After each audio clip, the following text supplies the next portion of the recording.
Sudah go live itu.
Silakan Bu Ingrid, kita sudah live.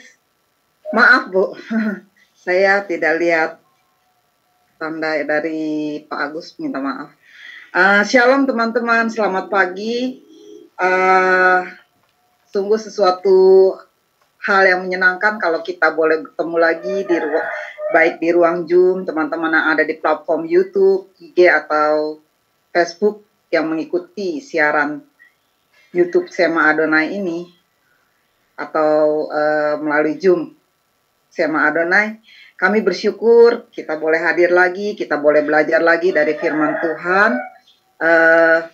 di program Women Ministry Sema Adonai, dengan tema pelajaran pada hari ini adalah tentang Batseba, arsitektur jiwa, yang merupakan ibu daripada raja yang terkenal kebijaksanaannya, Salomo. Salah satu istri Daud, tetapi dia yang terkenal karena dia melahirkan seorang raja yang luar biasa ya, hikmatnya. Baik, teman-teman, juga selamat pagi juga buat teman-teman, selamat malam untuk teman-teman yang ada di Amerika, selamat sore untuk teman-teman yang di Eropa, dimanapun berada. Kita dipersatukan di dalam Zoom ini, di dalam platform ini. Kita boleh bersyukur kepada Tuhan. Biarlah kita boleh memulai seluruh kegiatan kita, pengajaran ini, Zoom ini dengan doa. Baik, saya akan pimpin di dalam doa. Biarlah setiap hati boleh terbuka kepada Tuhan untuk diisi pengajaran firman Tuhan. Bapa kami yang ada dalam surga, segala pujian, segala syukur, segala hormat hanya bagi nama Tuhan yang hidup, hanya bagi nama Tuhan yang agung dan mulia. Kami mengenal Engkau karena kasih setiamu Tuhan, karena kemurahan-Mu, kebaikan-Mu, pengorbanan-Mu di kayu salib. Itu membuat kami makin mengasihi Engkau Tuhan. Kami tahu cinta-Mu tidak pernah habis-habisnya bagi kami. Terima kasih untuk hari yang baru bagi kami yang di Indonesia, dan juga Tuhan saat menjelang malam bagi yang ada di Amerika dan sore di Eropa. Kami bersyukur untuk bisa melewati hari ini dengan pertolongan dan kasih sayang Tuhan. Dan kami juga Tuhan siap untuk diajar Tuhan oleh firman-Mu yang akan dipandu dan disampaikan oleh Ibu Grace Sumilat Tuhan. Kami bersyukur untuk Ibu Grace yang Tuhan pakai sehingga kami boleh mendengar Tuhan bagian demi bagian daripada firman-Mu, sehingga pemahaman kami boleh diberi satu pemahaman yang baru, disegarkan satu pengertian, pencerahan, sehingga kami mengerti rencana dan maksud Tuhan. Biarlah Tuhan setiap pribadi yang hadir baik di dalam melalui Zoom ini, baik yang ada di platform YouTube, Facebook, Instagram, semua Tuhan, platform Tuhan, Engkau akan pegang kendali Tuhan, agar siaran ini boleh berjalan dengan baik Tuhan, sempurna dari awal sampai akhir. Tidak ada Tuhan yang terhalang Tuhan, atau mulai suara Tuhan, alat-alat semua, bahkan apapun yang kami pakai untuk mengikuti Zoom ini Tuhan, ataupun yang dipakai untuk menyampaikan pengajaran ini, Tuhan mau berkati.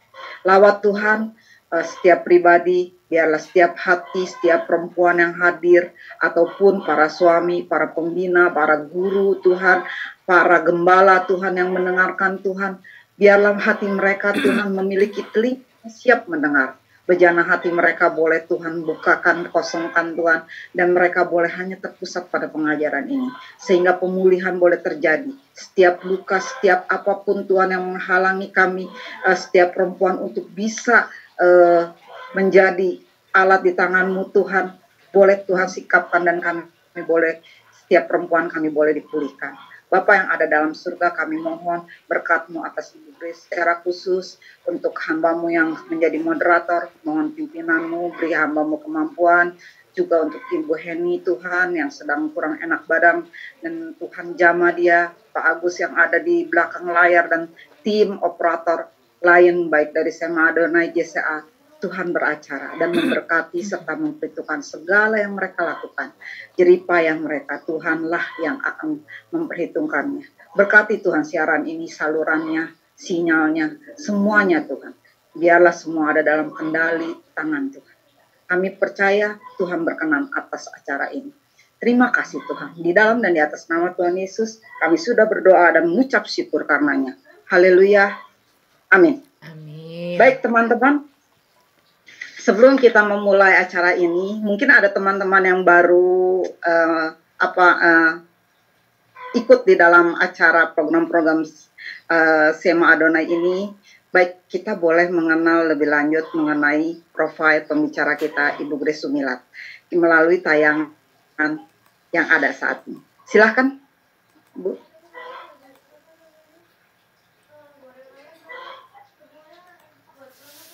Sema Adonai dalam channel YouTube Cahaya Firman. Dan pada kesempatan kali ini, kita akan berkenalan dengan pembicara kita, yaitu Ibu Susan Grace Hadasah Sumilat dari Yayasan Genius Secara Alkitab. Mari kita mengenal beliau lebih jauh. Susan Grace Hadasah Sumilat, sarjana musik gereja. Lahir di Pasuruan, Jawa Timur, pada tanggal 10 September 1973. Dan ia dibesarkan di Kota Malang sebagai anak ketiga dari pasangan Yusak Oscar Sumilat dan Shirley Esther Tejakusuma. Ayahnya adalah seorang pengabar Injil yang melayani suku Tengger di Jawa Timur dari tahun 1968 sampai 1993. Grace Sumilat, demikian beliau kerap disapa, adalah seorang sarjana musik gereja alumnus dari Universitas Kristen Immanuel Yogyakarta dengan study major, conducting, dan study minor, vokal. Pada tahun 1998, ia menikah dengan Buas Ari Prasetyo Widiono, sarjana ekonomi, dan dikaruniai pula 3 anak, yaitu yang pertama adalah Ardhito Kenanya Hudson Widiono, yang kedua Melody Harvest Alun Widiono, dan yang terakhir adalah almarhum Victory Marsha Elnisi Widiono. Melayani Tuhan sebagai guru sekolah minggu sejak tahun 1987, atau tepatnya sejak duduk di bangku SMP kelas 2. Mulai menjadi pembicara sejak Januari 2010 di tingkat lokal, regional, hingga nasional. Ia juga bergerak di pelayanan musik gereja, janin, anak, penggiat anak, parenting, family, remaja, dan pemuda, dan kini pula juga bergerak di pelayanan women. Buku-buku yang sudah ditulis oleh Susan Grace Hadasah Sumilat adalah sebagai berikut. Yang pertama adalah The Victorious Girl, sebuah buku kesaksian. Yang kedua adalah pemantik ide ribuan metode kreatif, yaitu buku pegangan guru. Yang ketiga adalah tentang temukan 10 alasan menikmati menjadi guru sekolah minggu, untuk buku pegangan guru. Dan masih banyak buku-buku lainnya. Beliau dipakai Tuhan sebagai alatnya untuk mendirikan Yayasan Genius Secara Alkitab pada tahun 2015. Dan juga Bina Keluarga Bahagia Online School pada Januari 2021. Kegiatan terkini mengajar di STT Magelang, TK Pembina Magelang, serta ia juga mengajar ekskul vokal di SD dan SMP Pantai Kosta Magelang. Kerinduannya yang terdalam adalah untuk melihat pengenapan Maleakhi 4 ayat 6 di akhir zaman.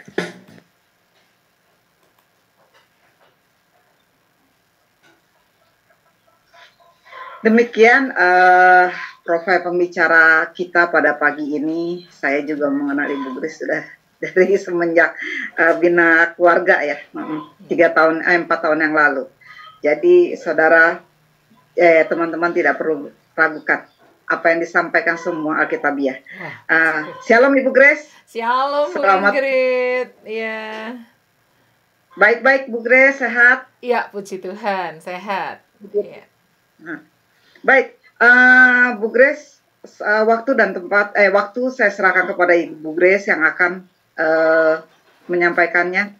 Saya persilakan Bu Grace. Baik, puji Tuhan, hari ini kita menggelar satu materi yang baru, yang itu lalu kita pernah belajar 8 tangisan Yusuf, pola 3 generasi, lalu kita belajar materi yang lalu adalah Deborah istri Lapidot, dan mempelajari juga pohon korma. Nah, saat ini kita berganti materi yang baru, kita belajar satu tokoh Alkitab yang keren banget, namanya Batsheba. Nah, pasti kita udah sering dengar kata Batsheba ya. Baik, izinkan saya share screen di sini. Kenapa kita memberi materi ini judulnya Batsheba Sang Arsitek Jiwa?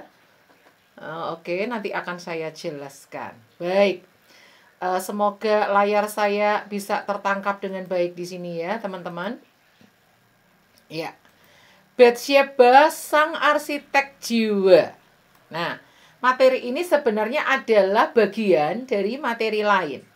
Ya, saya senang sekali tadi Bu Ingrid, waktu menjadi moderator dari awal, kita dengar suara-suara alam ya, karena Bu Ingrid ini tinggal di Manado.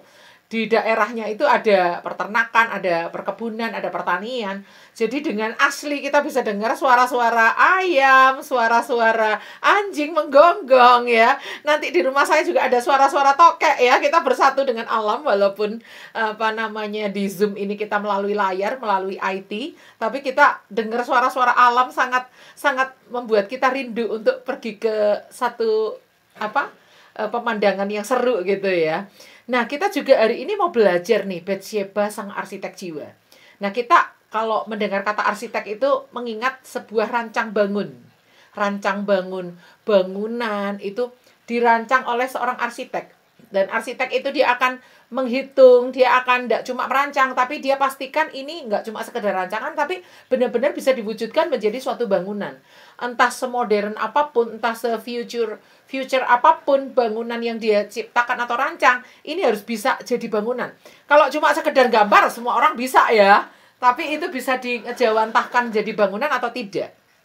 Nah, kenapa saya memakai istilah arsitek jiwa? Karena begini, seorang arsitek itu dengan sengaja merancang, dengan sengaja menghitung berapa biayanya, bagaimana pencahayaannya, bagaimana aliran listriknya, itu akan menghadap kemana, view-nya seperti apa, berapa lantai, siapa yang akan tinggal di situ, ruang itu bangunan itu akan difungsikan untuk apa. Jadi dia merancang sesuatu dengan sengaja sesuai dengan kebutuhan. Nah, apakah kita ini menjadi perempuan-perempuan yang membesarkan, mendidik anak-anak dan cucu-cucu kita ini dengan satu kesengajaan? Jadi nggak semuanya yang penting ngalir lah, nanti apa yang terjadilah, nggak seperti itu. Tetapi ada satu rancangan, ada satu kesengajaan, ada satu di situ effort ya, ada satu hal yang dilakukan dengan sengaja, dengan semangat, dengan ide-ide, dengan passion, dengan hasrat untuk mewujudkan satu pribadi. Nah, ini arsiteknya bukan arsitek bangunan, tapi arsitek jiwa. Ya, seperti kita tahu Batsheba itu dipakai Tuhan luar biasa. Baik, kita akan next di sini. Materi ini diambil dari satu materi judulnya Rahasia di Balik Silsilah Yesus Kristus, yang adalah materi yang saya tulis juga. Tetapi ada note-nya di sini.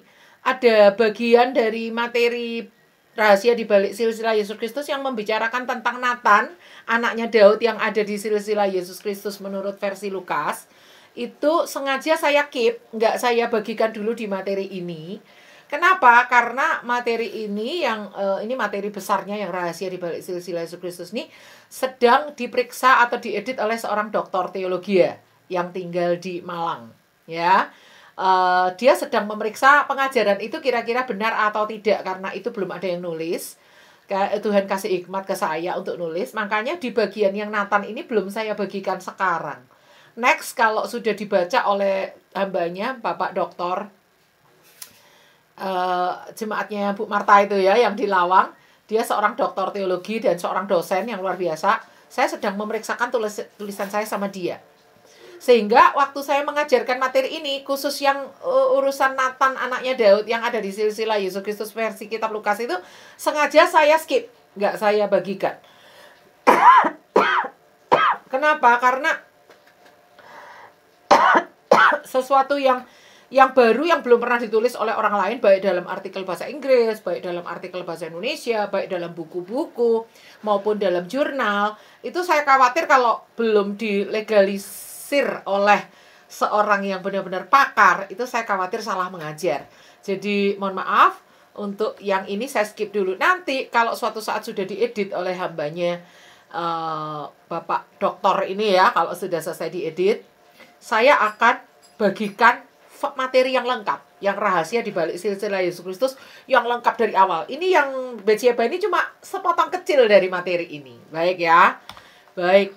Nah, sekarang kita lihat siapakah Betsyeba itu. Pasti kita akan berkata, wah, Betsyeba itu loh hanya ibu rumah tangga. Tapi jangan salah, Betsyeba walaupun dia hanya seorang ibu rumah tangga, dia dipakai Tuhan secara luar biasa. Dia dipakai Tuhan sebagai perempuan yang penuh dengan kelimpahan. Kita nanti akan belajar apa yang dimaksud dengan kelimpahan ini. Berikutnya kita lihat ya. Betsyeba itu namanya sering kita dengar dan terngiang-ngiang di hati dan pikiran dan telinga kita, bahwa dia itu adalah istri Uria. Dalam satu skandal yang terkenal, di mana Daud itu melakukan ruda paksa atau melakukan pelecehan kepada Betsyeba ini, lalu membunuh Uria, suami Betsyeba ini, di dalam rekayasa perang. Ya, walaupun nggak langsung dengan tangannya, tapi memakai tangan Bani Amon. Udah tahu kalau Uria itu tentara barisan paling belakang, malah ditaruh di paling depan, jelas nggak sesuai kapasitasnya. Dan pada akhirnya Uria mati di medan laga. Kita semua udah tahu cerita yang sangat terkenal ini, ya. Nah, nama Betsyeba memang tidak tertulis di dalam silsilah Yesus Kristus, tetapi tertulisnya sebagai pribadinya muncul ya. Coba kita lihat ya. Di Matius pasal 1 ayatnya yang ke 6. Isai memperanakkan Raja Daud, Daud memperanakkan Salomo dari istri Uria. Istri Uria itu siapa? Ya Betsyeba ini. Walaupun nggak ditulis dari Betsyeba, kata Betsyeba itu memang nggak ada muncul di dalam silsilah Yesus Kristus, tapi pribadinya itu muncul di situ sebagai istri Uria.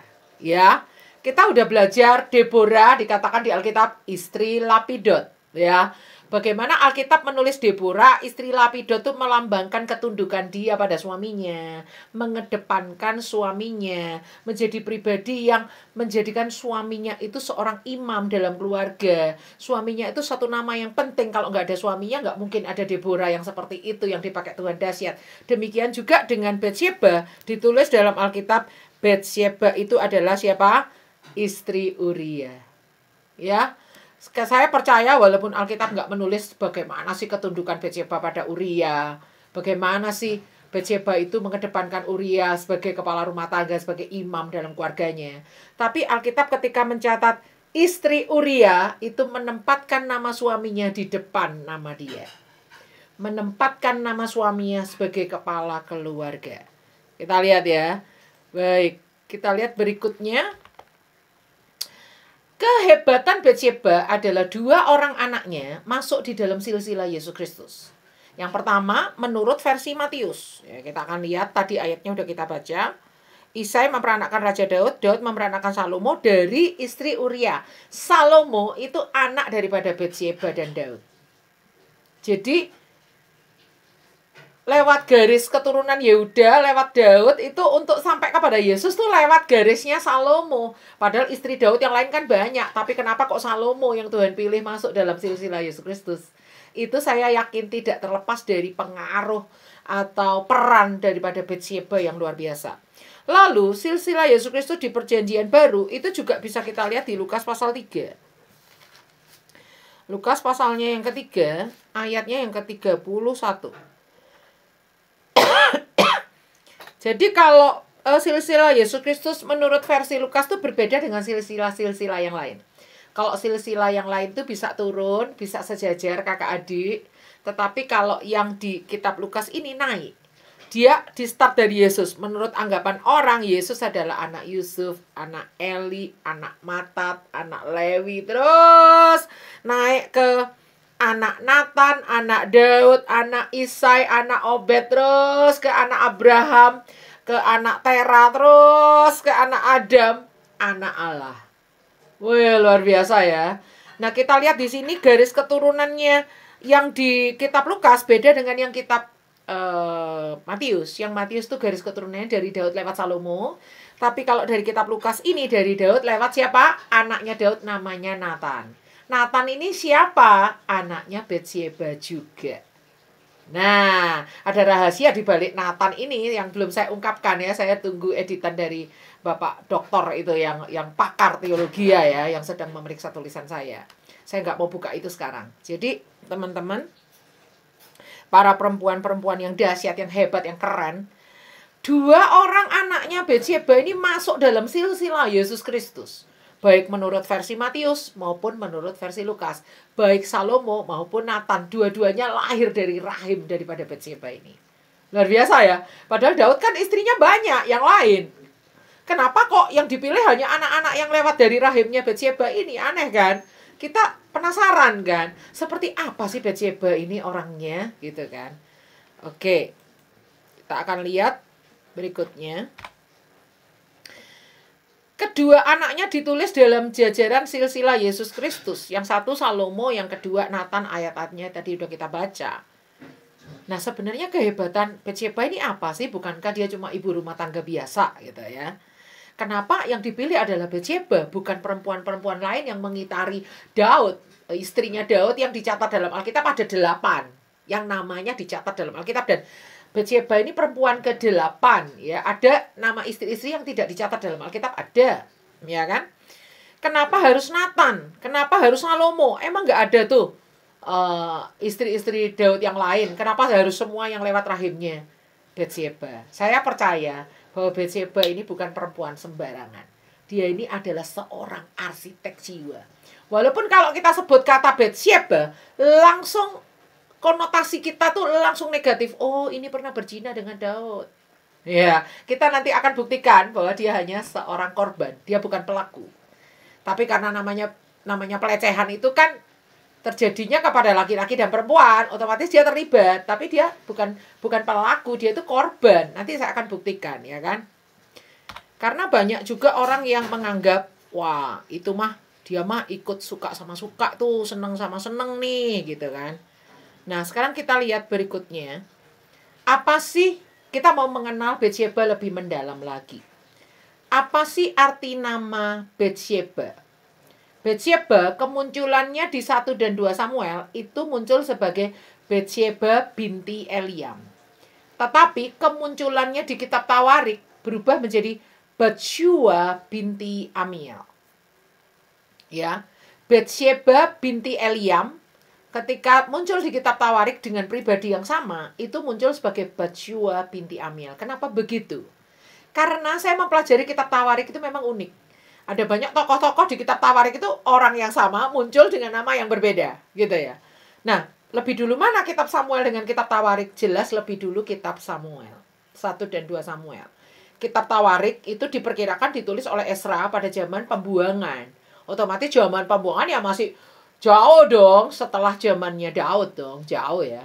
Nah, karena Ezra ini seorang ahli kitab, seorang yang cinta Tuhan, seorang yang meneliti firman Tuhan, banyak nama-nama tokoh Alkitab tuh bisa munculnya berbeda di kitab Tawarik. Pasti Tuhan itu kasih hikmat kepada Ezra, penulis kitab Tawarik, untuk ada satu kode-kode, ada satu sign, ada satu rahasia-rahasia di balik penamaan-penamaan yang berbeda ini. Padahal untuk orang yang sama. Baik, sekarang kita pelajari ya. Batsyeba itu artinya putri sumpah. Putri sumpah. Sedangkan Eliam itu artinya adalah Allahku adalah orang-orang atau rakyat. Maksudnya kayak gini. Betsyeba binti Eliam. Betsyeba ini anak perempuan dari seorang bapak namanya Eliam. Betsyeba artinya putri sumpah. Eliam artinya Allahku adalah rakyat. Artinya aku mengabdikan hidupku pada rakyat. Jadi jika dua nama ini digabung artinya seperti ini. Betsyeba binti Eliam, putri sumpah dari seorang yang menjadikan rakyat itu sebagai Tuhannya. Atau ya kalau diperhalus, putri sumpah dari seseorang yang mendedikasikan hidupnya untuk masyarakat luas. Ya, kira-kira begitu ya. Kira-kira begitu. Baik. Sekarang kita lihat. Sedangkan kemunculan Betsyeba binti Eliam di dalam kitab Tawarik, itu munculnya sebagai Batsyua binti Amiel, itu artinya,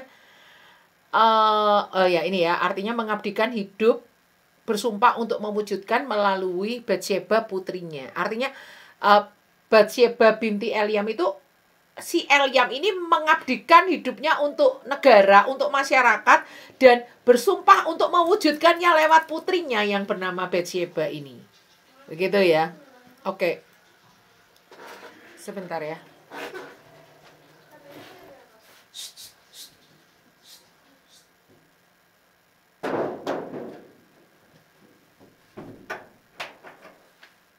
Baik, saya lanjutkan. Jadi Batsyeba itu adalah putri sumpah. Eliam ayahnya tuh ingin mendedikasikan hidupnya untuk bangsa, untuk negara, ya. Melalui kehidupan putrinya ini, putri sumpah, ya. Apapun yang terjadi, sumpah. Pokoknya hidupku harus diabdikan bagi bangsa negara yang aku anggap sebagai Allahku, sebagai Tuhanku. Ya, segala-galanya. Bangsa negara ini adalah segala-galanya. Seperti itu ya. Tapi begitu sampai di kitab Tawarik, namanya berubah menjadi Batsyua binti Amiel. Ya. Di situ ada perubahan dari kata Eliam menjadi Amiel. Ya.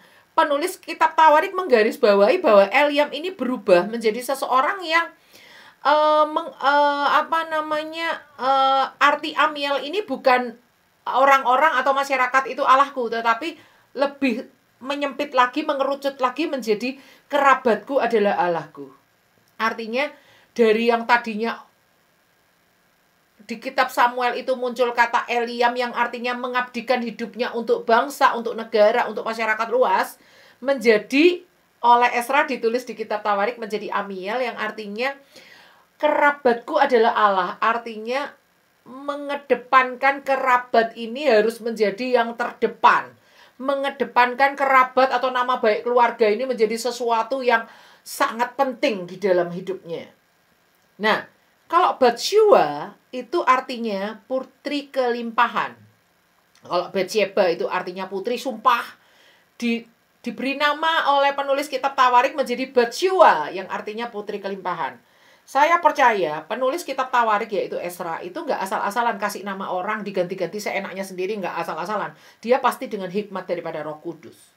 Artinya Roh Kudus menyingkapkan kepada Ezra, si penulis kitab Tawarik ini, bahwa si Batsyeba putri sumpah ini Tuhan akan pakai menjadi Batsyua putri kelimpahan. Terbukti 2 orang anak dari rahimnya masuk dalam silsilah Yesus Kristus baik menurut kitab Matius maupun menurut kitab Lukas. Luar biasa ya. Sedangkan Eliam itu berubah dari yang tadinya di kitab Samuel itu disebut Eliam itu orang yang mendedikasikan hidupnya untuk masyarakat luas, menjadi menyempit, yaitu menjadikan kerabatnya itu sesuatu yang paling penting. Menjadikan kerabatnya itu sesuatu yang paling penting dalam hidupnya. Ya, memberhalakan kerabat, memberhalakan nama baik, memberhalakan nama kaum keluarga. Menjadikan kaum keluarga kerabatnya itu sesuatu yang paling penting. Yang disembah, yang diutamakan, yang diprioritaskan. Seperti itu ya. Baik. Nah, sekarang kita lihat bahwa bisa jadi hal seperti itulah. Bisa jadi hal seperti itulah yang menyebabkan keretakan hubungan dengan pernikahan dari putrinya. Batsyeba dengan Uria orang Het. Baik, saya jelaskan. Jadi kayak gini. Batsyeba itu kan putri sumpah nih. Putri sumpah dalam arti putri yang digadang-gadang untuk menjadi alat bagi nama baik keluarga itu supaya tinggi. Nama baik, nama keluarga kerabat mereka itu supaya menjadi terdepan, menjadi terkenal, menjadi tersohor, menjadi keluarga terhormat kayak gitu. Tapi dalam kenyataannya si Batsyeba ini malah menikah dengan orang Het yang namanya Uria. Nah, pada saat bangsa Israel itu memasuki tanah perjanjian, Tuhan sudah bilang bahwa mereka nggak boleh menikah dengan orang-orang dari suku-suku asli yang ada di Kanaan. Salah satunya adalah suku Het. Suku Het itu atau orang Het, bangsa Het itu adalah bangsa yang seharusnya ditumpas. Tetapi malah Batsyeba ini menikah sama Uria orang Het ini. Kita nggak pernah dapat cerita dari Alkitab ya, kenapa dia menikah dengan Uria orang Het ini. Kita nggak dapat cerita dari Alkitab ya, kapan mereka jatuh cinta, bagaimana mereka dipertemukan, sebagaimana Ruth itu dijelaskan bagaimana pertemuannya dengan Boas, itu begitu detail ya. Alkitab nggak menjelaskan, kenapa kok Batsyeba ini menikah dengan Uria orang Het, notabene orang Het, ya. Tapi jangan salah ya, Uria ini bukan orang Het biasa.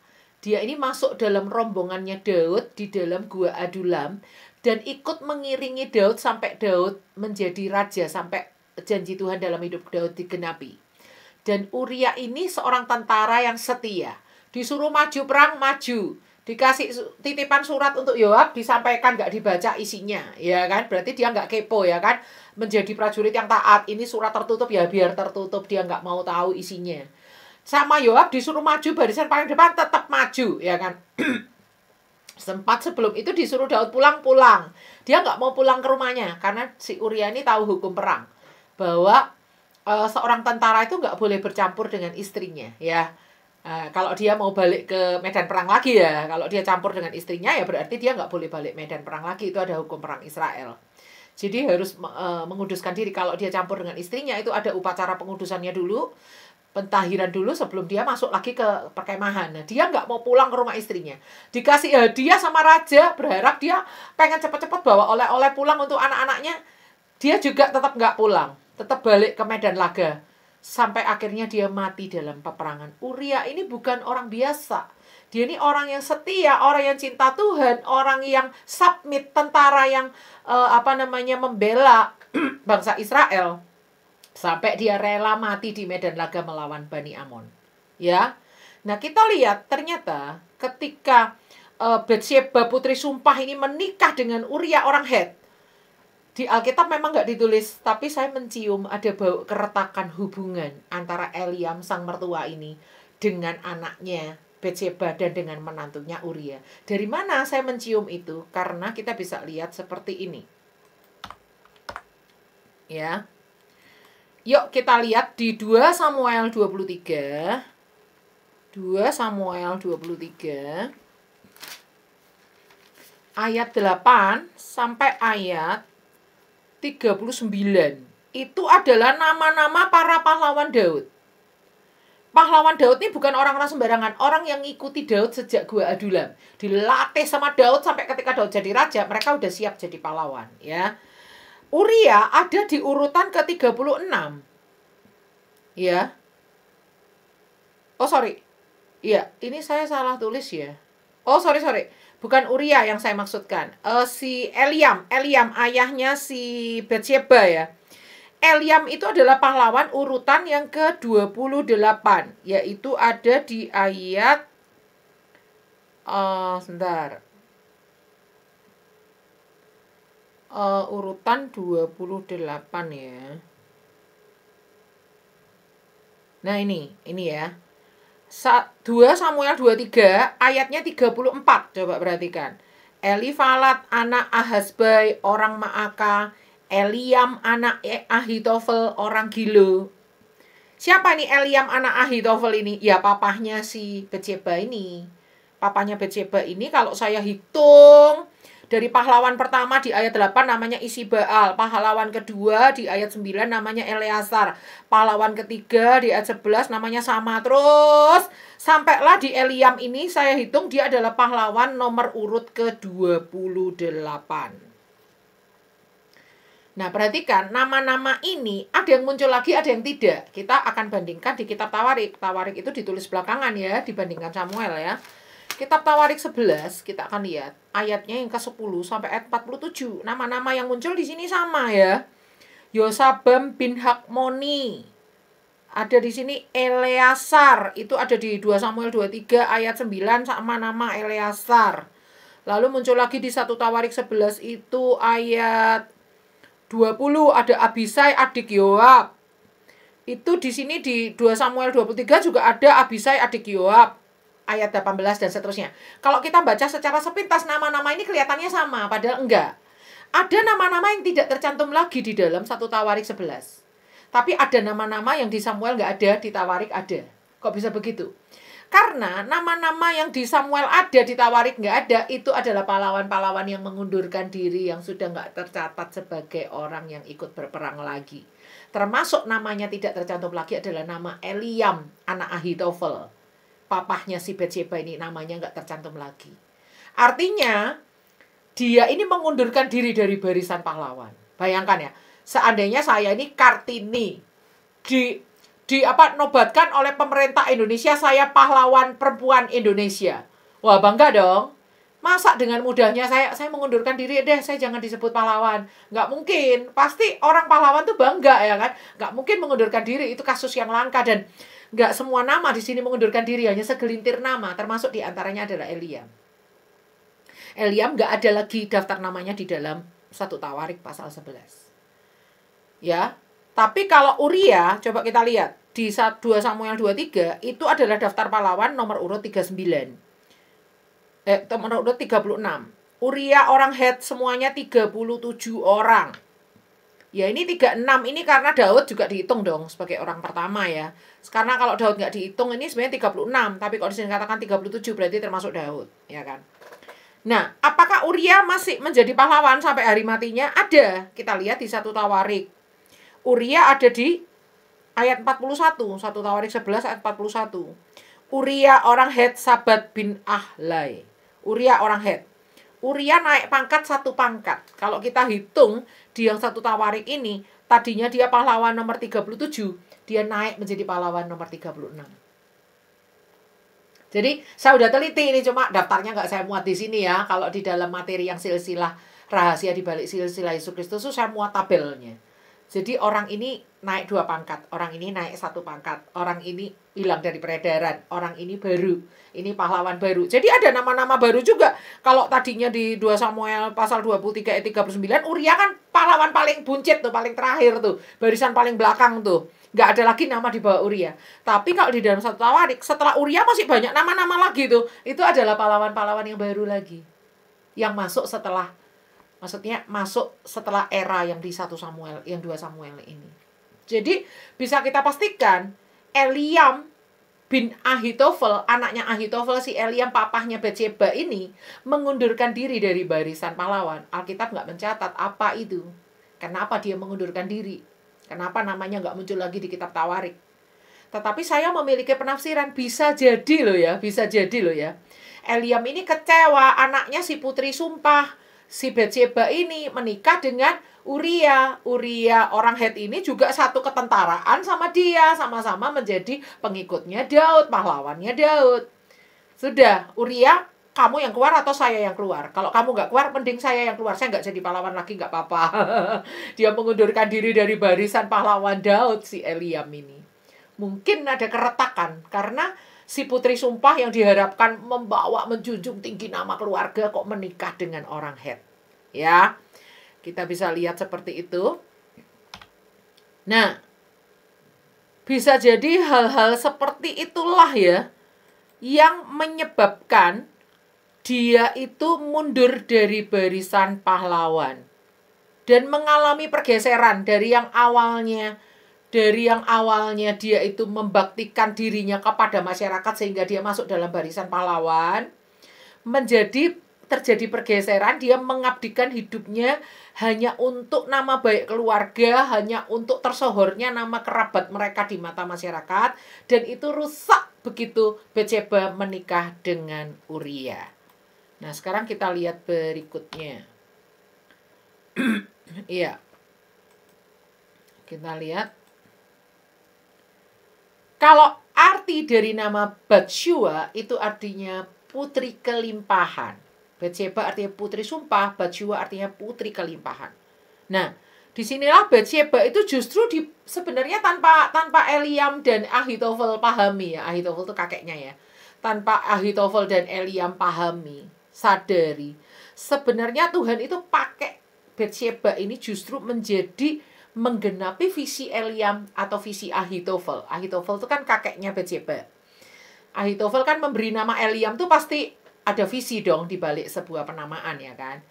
Eliam yang artinya bangsaku orang-orang adalah Allahku. Artinya Eliam ini didedikasikan hidupnya untuk supaya jadi orang yang luar biasa bagi bangsa negara.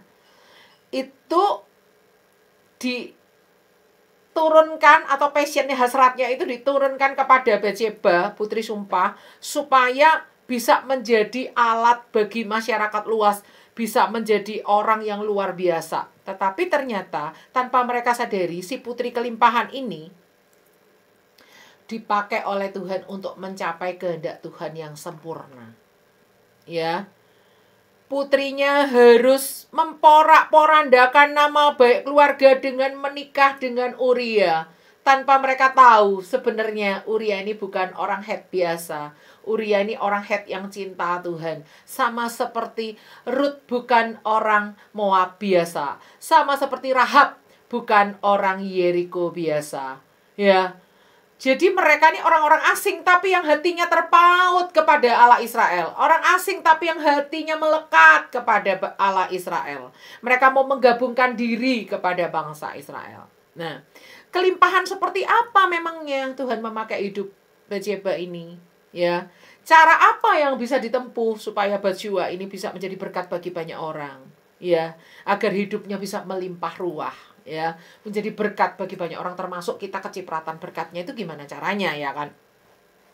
Ya, kenapa saya ingin menggabungkan antara penamaan dari ayah dan anak ini? Karena keunikan kitab Tawarik itu biasanya mengganti nama tokoh-tokoh Alkitab itu untuk suatu maksud penyingkapan rahasia Allah secara unik. Ya. Jadi penulis kitab Tawarik ini ingin menegaskan bahwasannya bukan hanya Batsyeba berubah menjadi Batsyua, tetapi ada pergeseran dari Eliam kepada Amiel. Dan kedua ini saling terkait. Luar biasa ya, Alkitab itu memang unik ya. Nah, sekarang kita akan masuk kepada latar belakang keluarga Batsyeba binti Eliam. Nah, tadi kita mempelajari nama-nama, arti-arti nama. Sekarang kita mempelajari latar belakang keluarga Batsyeba binti Eliam yang dipakai Tuhan sebagai arsitek jiwa bagi Salomo dan Nathan itu seperti apa sih? Ya, kita lihat. Nah, Ahitofel itu adalah kakeknya Batsyeba. Eliam itu adalah anaknya Ahitofel, papahnya Batsyeba. Batsyeba adalah anaknya Eliam, cucunya Ahitofel. Dari mana kita tahu? Ya dari 2 Samuel tadi ya. Kuncinya ada di 2 Samuel tadi ya. Yaitu ayat 2 Samuel 23 ayat 34. Eliam anak Ahitofel orang Gilo. Ahitofel ini ya bukan Ahitofel yang lain.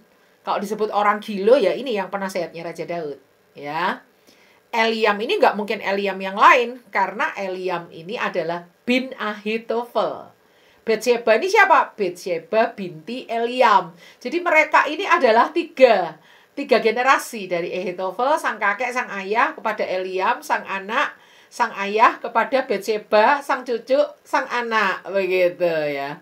Ini latar belakang. Lalu Batsyeba itu dicatat di dalam Alkitab punya 4 orang anak, Syamua, Sobab, Nathan, dan Salomo. Yuk. Ayatnya banyak, kita lihat salah satu aja. Semua ayat ini memuat yang sama, memuat hal yang sama bahwa Batsyeba binti Eliam maupun Batsyua binti lupa saya nama papanya tadi yang di kitab Tawarik tadi. Ini adalah perempuan yang sama dengan anak-anak yang sama. Kita akan buktikan ya. 2 Samuel 5 ayat 14. 2 Samuel 5 ayat 14. Di sana dikatakan seperti ini.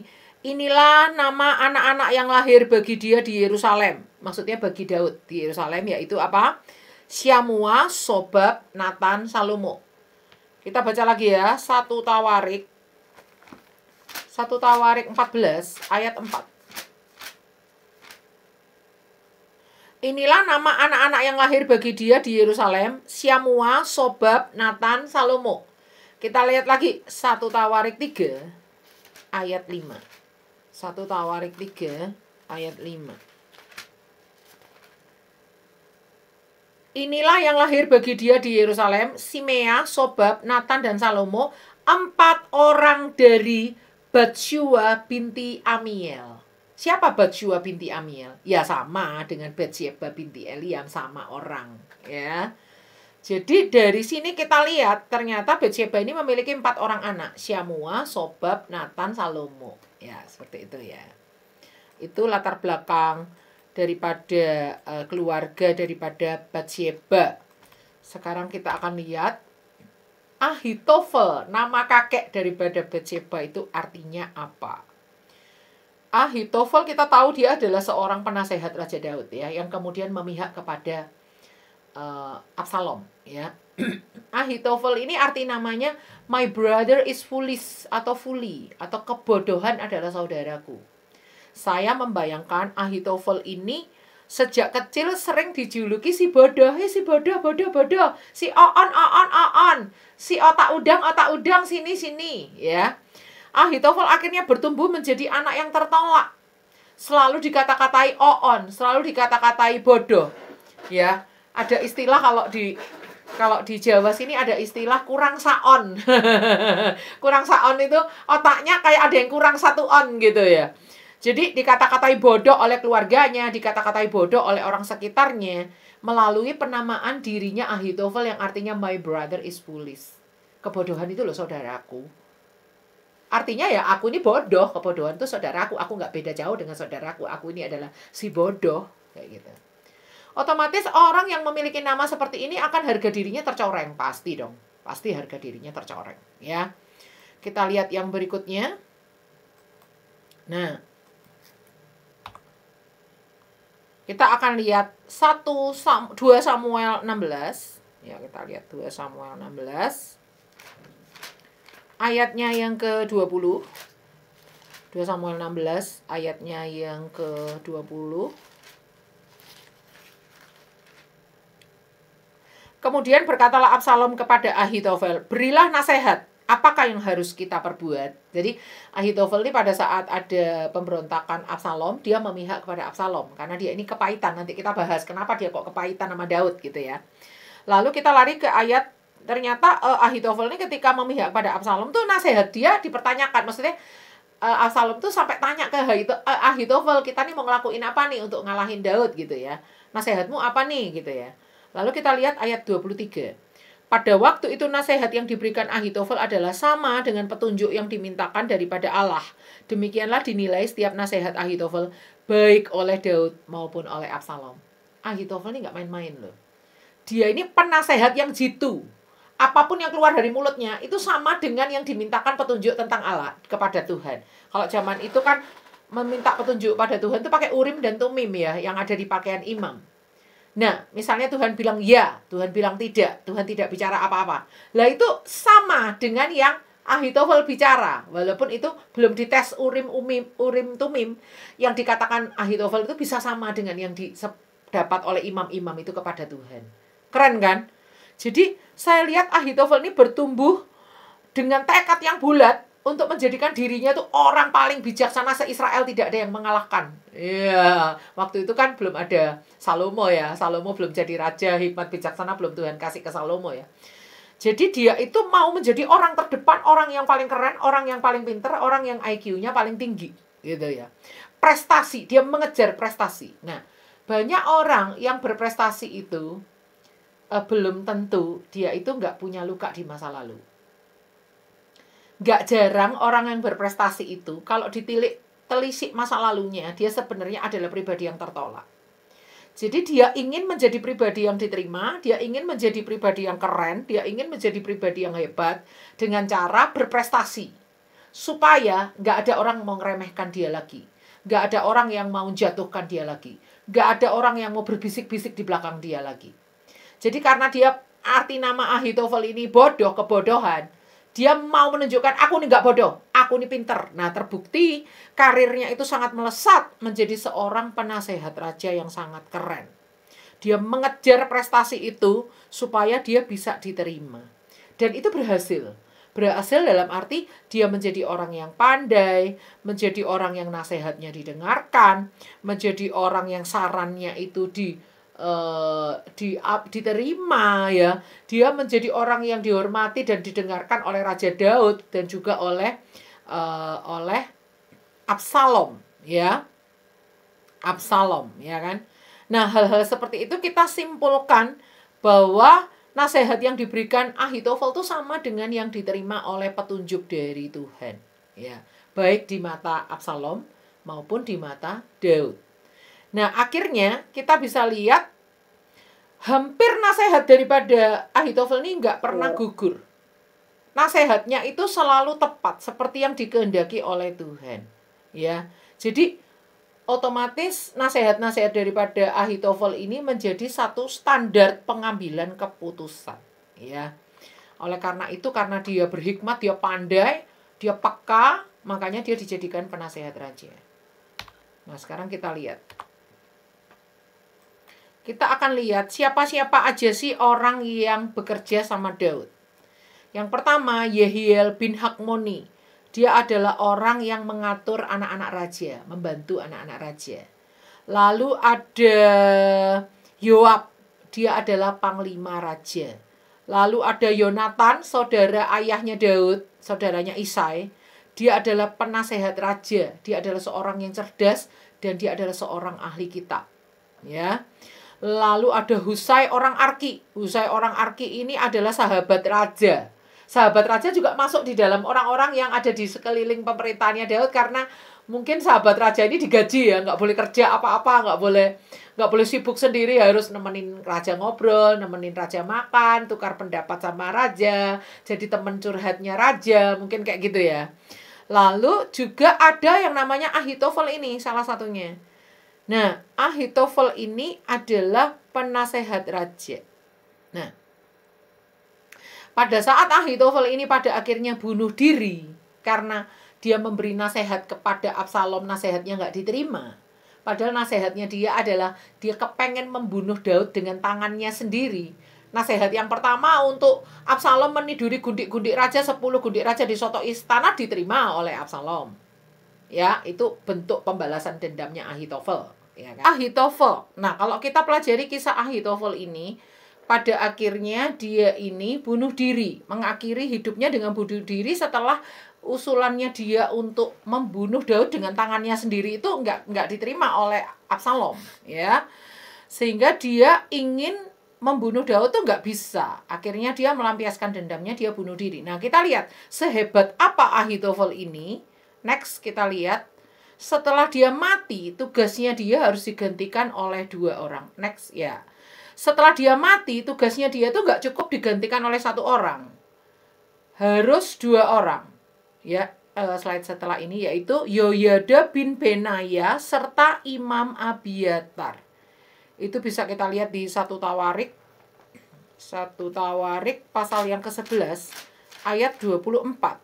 Di situ dikatakan, itulah yang diperbuat Benaya bin Yoyada. Ia mendapat nama di antara ke-30 pahlawan itu. Oh, 1 Tawarik 11 ayat 24. Ya, Yoyada bin Benaya, dia itu seorang tentara ya.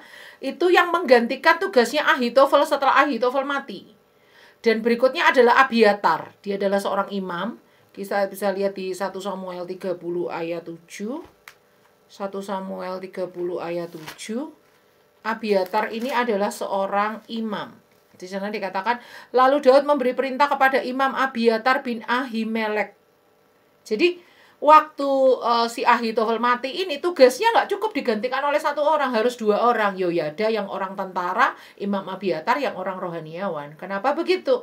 Karena pada saat Ahitofel itu masih menjabat sebagai penasehat raja, dia mengatasi semua hal yang butuh nasihat dalam hal pemerintahan, dalam hal politik, dalam hal hubungan luar negeri, dalam hal kehendak Tuhan, dalam hal kerohanian. Ahitofel itu bisa melakukan tugas 2 orang sekaligus di dalam dirinya 1 orang. Itu artinya Ahitofel ini orang yang hebat, orang yang keren. Ya. Nah, Daud punya 2 penasehat, yaitu pamannya yang memberi nasihat bidang rohani karena dia seorang ahli kitab.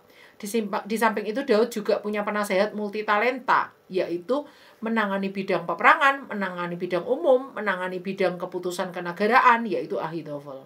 Kita bisa lihat ya, Ahitofel ini bukan orang sembarangan, dia namanya bodoh. Tapi dia mengejar kepandaian, mengejar hikmat, mengejar kecerdasan sampai dia bisa menangani, mengampu tugas 2 orang sekaligus. Next kita lihat. Next Ibu Heni. Ya, terima kasih Bu Heni udah bantu share screen buat kita ya. Kita lihat 2 Samuel 15. 2 Samuel 15. Ayatnya yang ke-31, di situ dikatakan seperti ini. Ketika kepada Daud dikabarkan demikian, Ahitofel ada di antara orang-orang yang bersepakat dengan Absalom. Maka berkatalah Daud, gagalkanlah kiranya nasihat Ahitofel itu ya Tuhan. Daud aja sampai keder ya, Daud aja sampai chaos ya, Daud aja sampai khawatir, takut. Karena apa? Ahitofel orang yang sangat berpengaruh. Orang seperti Ahitofel yang sangat berpengaruh malah memihak kepada Absalom anaknya. Kita lihat ayat 34. Tetapi jika engkau kembali ke kota dan berkata kepada Absalom, aku ini hambamu ya Raja, sejak dahulu aku hamba ayahmu. Tetapi sekarang aku menjadi hambamu, dengan demikian engkau dapat membatalkan nasihat Ahitofel demi aku. Jadi ketika Absalom itu dia memberontak kepada ayahnya, lalu Ahitofel itu memihak kepada Absalom.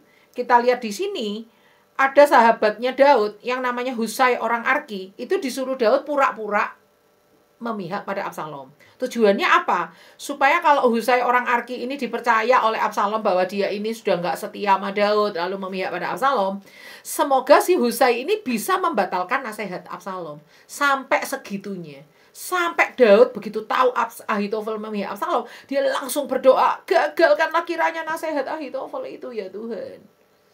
Sedemikian berpengaruhnya Ahitofel ini. Kita lihat lagi ya, 2 Samuel 17 ayat 14. Lalu berkatalah Absalom dan setiap orang Israel, nasihat Husai orang Arki itu lebih baik daripada nasihat Ahitofel. Sebab Tuhan telah memutuskan bahwa nasihat Ahitofel yang baik itu digagalkan, dengan maksud supaya Tuhan mendatangkan celaka kepada Absalom. Artinya kalau Absalom itu menuruti nasihat Ahitofel, pasti Absalom yang menang. Tapi karena Tuhan berpihak kepada Daud, maka Tuhan membuat nasihat Ahitofel itu digagalkan, digugurkan. Kita lihat ya seberapa besar loh kuatnya pengaruh dari Ahitofel ini. Ya. Kita lihat Ahitofel ini orang yang kepahitan sama Daud karena cucunya yaitu Batsyeba putri sumpah, anak daripada Eliam anaknya, itu dikerjain oleh Daud di soto istana. Makanya dia menasehatkan Absalom supaya meniduri gundik-gundik 10 gundik ayahnya itu di atas soto istana, di tempat yang sama di mana cucunya dilecehkan. Itu bukti bahwa Ahitofel ini sangat kepahitan banget. Dia kepengen nama kerabatnya ditinggikan, dia kepengen nama kerabatnya itu terdepan, ujung-ujungnya malah kacau semua gara-gara Daud. Seperti itu ya. Tapi dia nggak mau mengampuni Daud, ya kan? Kita lihat. Next kita akan lihat penamaan Eliam. Jadi kalau kita lihat, arti nama yang mengandung arti kebodohan itu bertolak belakang dengan kenyataan bahwa dia sebenarnya adalah orang penting yang nasihatnya didengar oleh Daud, disegani oleh Absalom. Dan tentu ini bukan prestasi biasa. Ahitofel berjuang untuk membuang image bodoh itu di dalam dirinya. Dia berjuang keras untuk meraih prestasinya. Berjuang agar dia bisa diterima masyarakat, agar hidupnya bisa berguna. Dan dia yang selama ini udah disebut bodoh-bodoh, on sejak masa kecilnya. Oleh karena itu, Ahitofel menamakan anaknya Eliam. Artinya, Eliam, kamu harus jadi pahlawan. Kamu harus jadi orang yang terdepan di masyarakat.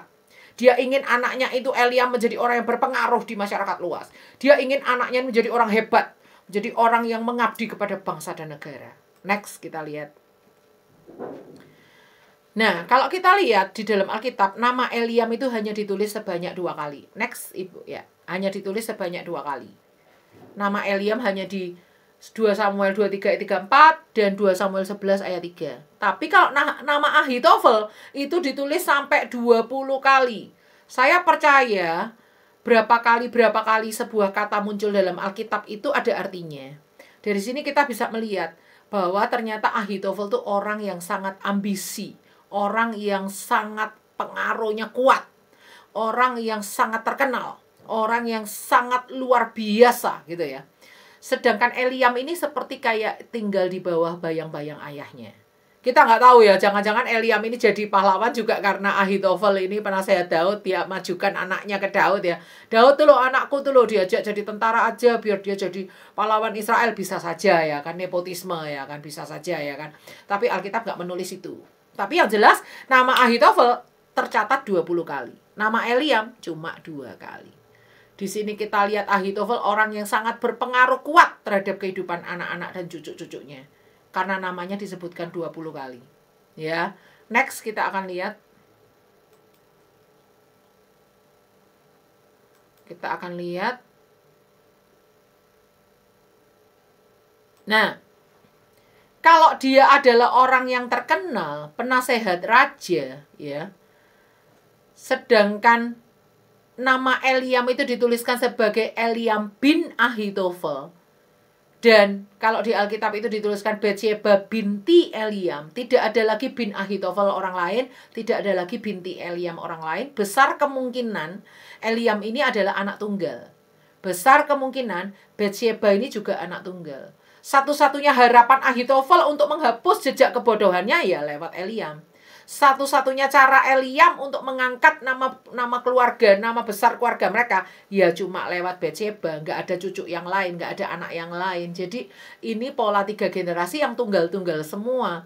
Ahitofel dimungkinkan Eliam itu anak tunggal, Batsyeba dimungkinkan anak tunggal.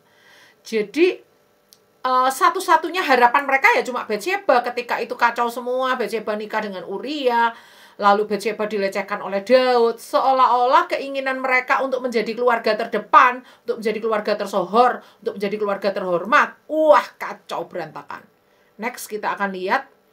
Oleh karena itu, Eliam harus keluar dari barisan pahlawan. Kemungkinan besar oleh karena itulah, kalau dari kita sudut lihat dari segi arti nama dan sebagainya, itulah yang menyebabkan Eliam harus keluar dari barisan pahlawan. Gak kuat gitu lihat si Uria ini menantunya, kenapa orang Het gitu ya. Dan kenapa si Uria ini harus ikut-ikut dalam barisan pahlawan, sampai harus jatuh cinta dengan anakku, harus menikah dengan anakku, dan lain sebagainya. Kita sampai di slide ini, jadi ada satu slide yang terlewat tadi, gak apa-apa ya. Ditambah lagi ketika Daud melecehkan Batsyeba, itu pengakuan dosanya, itu dimuat di dalam Mazmur 51. Yuk kita lihat Mazmur 51. Pengakuan dosa Daud itu termuat di Mazmur 51, dikatakan seperti ini. Ayat 1. Untuk pemimpin biduan, artinya nyanyian pengakuan dosanya Daud ini akan dinyanyikan loh ya, akan dikonserkan ya kan. Nggak mungkin kalau cuma dinyanyikan di kamar mandi, nggak mungkin harus diajarkan kepada pemimpin biduan. Tapi kalau dikatakan untuk pemimpin biduan, itu artinya lagu pengakuan dosanya Daud ini akan diketahui oleh seluruh Israel ya kan. Mazmur dari Daud ketika Nabi Nathan datang kepadanya setelah ia menghampiri Batsyeba. Bisa dibayangkan nggak? Aibnya Daud meruda paksa atau melakukan pelecehan kepada Batsyeba. Aibnya itu diumumkan ke seluruh Israel lewat konser, lewat lagu, lewat nyanyian. Otomatis seluruh bangsa Israel tahu. Kita bisa bayangkan hal itu. Bahwa itu sangat mencoreng nama keluarga besar Ahitofel. Sangat mencoreng nama keluarga besar Eliam.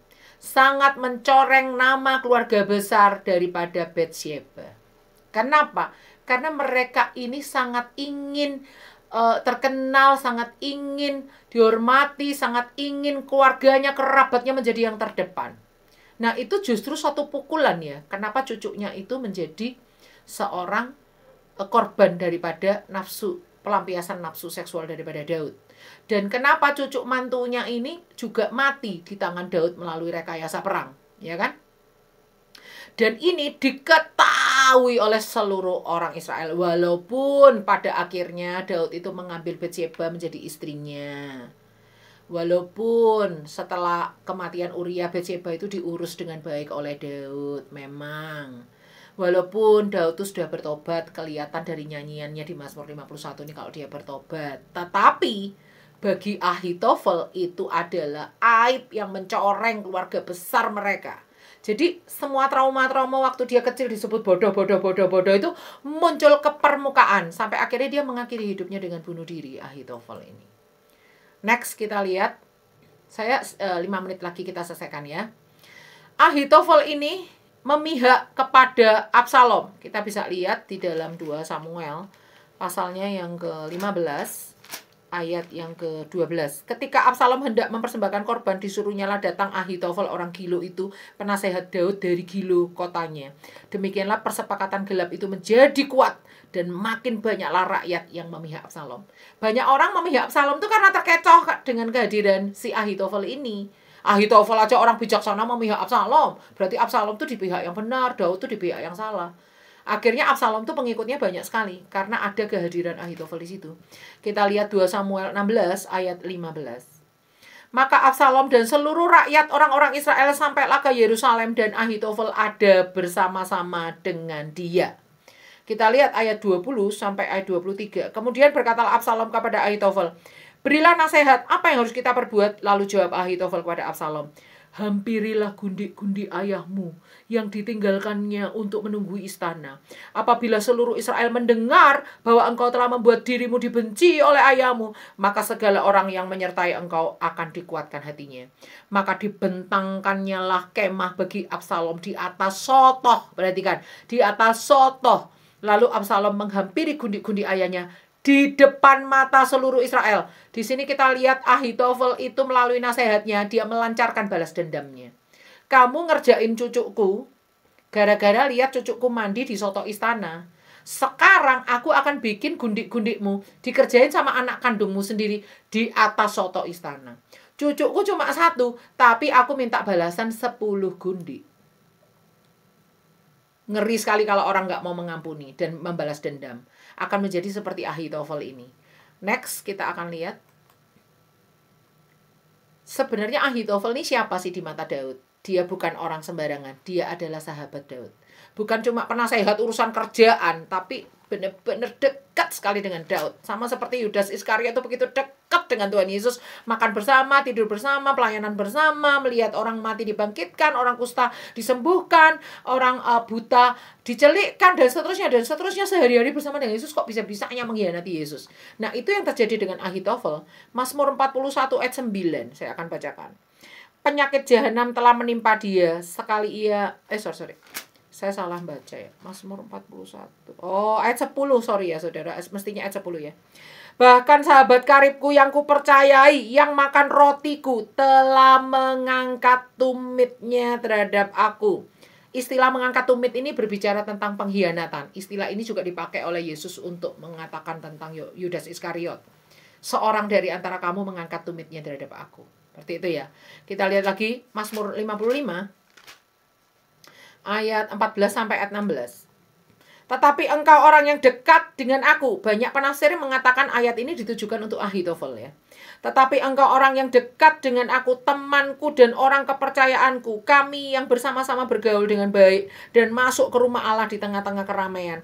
Biarlah maut menyergap mereka, biarlah mereka turun hidup-hidup ke dalam dunia orang mati, sebab kejahatan ada di kediaman mereka, ya, di dalam batin mereka. Artinya, Ahitofel ini temannya Daud, orang dekat, sahabatnya, orang kepercayaan, makan sepiring bersama, sama-sama datang ke rumah Tuhan, mengadakan ziarah ke rumah Tuhan, sama-sama beribadah. Tetapi Ahitofel ini adalah sahabat yang mengangkat tumitnya, yang mengkhianati Daud. Karena apa? Karena sebuah kepahitan, cucunya dikerjain sama Daud, lalu dia nggak terima kayak gitu ya, sampai dia pada akhirnya ingin membunuh Daud dengan tangannya sendiri. Ketika nasihatnya nggak dipenuhi, dia milih bunuh diri. Next, kita akan lihat. Sebelum bunuh diri, ya ini menarik banget. Ini menarik banget. Sebelum bunuh diri, ada yang dia kerjakan. Ya, biasanya orang bunuh diri itu bikin surat kah?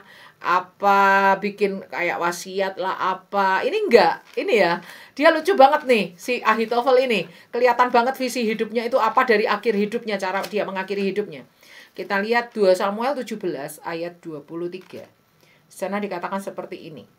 Ketika dilihat Ahitofel bahwa nasihatnya tidak dipedulikan, dipasangnya lah pelanai keledainya, lalu berangkatlah ia ke rumahnya, ke kotanya. Berarti kan, ia mengatur urusan rumah tangganya, kemudian menggantung diri. Demikianlah ia mati, lalu ia dikuburkan dalam kuburan ayahnya. Kita lihat ya, orang mau mati masih sempat-sempatnya ngurusin urusan rumah tangga. Itu karena memang visi hidupnya itu ditujukan kepada kehormatan nama keluarganya, kehormatan nama kaum keluarganya. Sehingga sebelum dia bunuh diri, dia urus dulu urusan rumah tangganya. Dalam bahasa lain, saya lihat terjemahannya ada yang menerjemahkan sebagai urusan kerabatnya, urusan kaumnya. Tapi dalam Alkitab Bahasa Indonesia diterjemahkan urusan rumah tangganya. Bisa kelihatan kan cara dia memberi nama anaknya, Eliam. Di mana oleh kitab Tawarik diganti namanya, ya. Bukan rakyatlah Allahku, tapi kaum keluargaku lah Allahku. Ya. Wow, makanya nggak heran kalau kitab Tawarik mengubah dari Eliam menjadi Amiel. Karena kitab Tawarik ini, si Esra ini paham bahwa Ahitofel mengakhiri hidupnya dengan cara seperti itu. Siapa yang jadi Tuhan dalam hidup Ahitofel? Kerabat. Siapa yang jadi Tuhan dalam hidup Ahitofel? Nama besar, nama baik keluarga. Ya, next kita lihat. Dari sini terjadi sesuatu yang ironis. Yang ironis apa? Dia gagal mengampuni Daud. Dia gagal melihat rencana Tuhan atas cucunya Batsheba. Kemungkinan besar adalah cucu satu-satunya. Bahwa Tuhan itu mau pakai dia menjadi Batshua, yang artinya putri kelimpahan. Lewat rahim cucunya inilah lahir Nathan dan juga Salomo yang dipakai Tuhan masuk dalam silsilah Yesus Kristus. Dia gagal melihat itu. Dia gagal melihat karya Tuhan atas Uria, notabene adalah cucu mantu yang adalah orang Het. Tapi dia gagal melihat bahwa Uria ini orang yang luar biasa, orang yang cinta Tuhan, orang yang cinta Allah Israel, orang yang cinta akan tabut Allah. Seperti itu ya. Dari mana kita bisa tahu kalau Uria itu cinta tabut Allah? Uria itu orang yang pelit bicara. Kita nggak tahu sependiam apa dia. Tetapi di Alkitab, kalimat Uria hanya dicantumkan 1 kali saja. Dan kata pertama yang muncul dari bibir Uria adalah tabut Allah. Itu artinya Alkitab mengedepankan bagaimana Uria ini seorang yang mencintai tabut Allah. Next, kita akan lihat slide terakhir untuk pengajaran hari ini. Kesimpulan tentang latar belakang keluarga Batsheba. Batsheba adalah seorang cucu Ahitofel, seorang yang dibilang sukses. Ahitofel itu orang yang sukses dalam karirnya, orang yang terpandang, disegani, tapi gagal untuk mengampuni. Batsheba bisa saja dibesarkan oleh pengaruh kakek yang lebih besar pengaruhnya daripada ayahnya sendiri, karena kakeknya disebutkan 20 kali, sementara ayahnya cuma disebutkan 2 kali dalam Alkitab. Batsheba dibesarkan oleh ayahnya Eliam, yang juga ayahnya ini berada di bawah bayang-bayang kakeknya. Eliam adalah seorang tentara atau prajurit yang terkenal, ya kan, masuk dalam pahlawannya Daud, masuk dalam daftar nama pahlawan Daud. Dan Eliam ini kemungkinan juga orang yang sulit mengampuni sama seperti kakeknya, sehingga dia milih keluar dari barisan pahlawan. Kita nggak tahu apakah dia juga kepahitan dengan Daud karena Daud melecehkan anaknya, kita juga nggak tahu, ya kan. Lalu kemungkinan juga bisa jadi dia keluar dari barisan pahlawan karena nggak terima anaknya kok menikah sama orang Het. Bisa saja itu terjadi. Dendam, dosa dendam yang dibawa sampai mati. Terbukti Ahitofel lebih baik mati karena dia menanggung dendam kesumat kepada Daud. Bisa jadi penamaan Batsheba sebagai putri sumpah itu menggambarkan betapa kuatnya visi dari sang kakek yang harus dicapai dalam diri anaknya Eliam dan harus dicapai dalam diri anaknya Batsheba, cucunya Batsheba. Sampai-sampai kalau visi itu nggak tercapai, dia lebih baik mati dan mengakhiri hidupnya dengan klimaks bunuh diri. Seperti itu. Satu slide lagi untuk iming-iming Sabtu depan. Sabtu depan kita akan mempelajari, satu slide lagi coba Bu. kisah Sotoh Istana. Nah, Sabtu depan kita akan mempelajari apakah Batsyeba itu pelaku perzinahan ataukah hanya sebagai korban pelecehan. Kita kembalikan kepada moderator untuk kita hari ini sudah mempelajari latar belakang keluarga daripada Batsyeba, seorang arsitek jiwa. Ternyata kita nggak nyangka ya latar belakang keluarganya separah itu ya. Kakeknya seperti itu, papahnya seperti itu, keluar dari barisan pahlawan ya. Kakeknya orang yang hebat luar biasa, tapi seorang pendendam sampai mati bunuh diri gitu ya. Nah, itu latar belakang dari seorang arsitek jiwa. Nanti kita akan lihat bagaimana kemunculan Batsyeba yang terluka ini menjadi pribadi yang dipakai Tuhan secara dahsyat. Terima kasih, saya kembalikan pada Bu Ingrid. Terima kasih Bu buat pengajarannya. Sangat luar biasa. Ya, memang siapa sangka ya. Batsyeba kelihatannya kalau lihat begini latar belakangnya mungkin di dalam hatinya juga dia mungkin terbeban juga dengan namanya ya Bu ya. Iya betul, Ya, Bu, betul. Ya. Terbeban, dibebani, tetapi juga dia mungkin sadar juga dia mengecewakan. Tetapi Tuhan mampu ya mengubah dia jadi ibu raja yang luar biasa. Kiranya kita ini bukan nih inspirasi buat kita perempuan-perempuan yang sering, maaf Bu kalau saya bilang lebay ya, baperan. Saya bilangnya lebay. Lalu sedikit-sedikit curhat di medsos, sedikit-sedikit tulis, galau, gelisah, kalau enggak maki-maki kalau dikecewa. Kita boleh belajar. Kalau saya pelajari sih Batsyeba nggak pernah banyak ngomong ya, cuma berapa kali dia berkata. Iya, betul. Luar biasa. Betul itu Bu, iya. Luar biasa.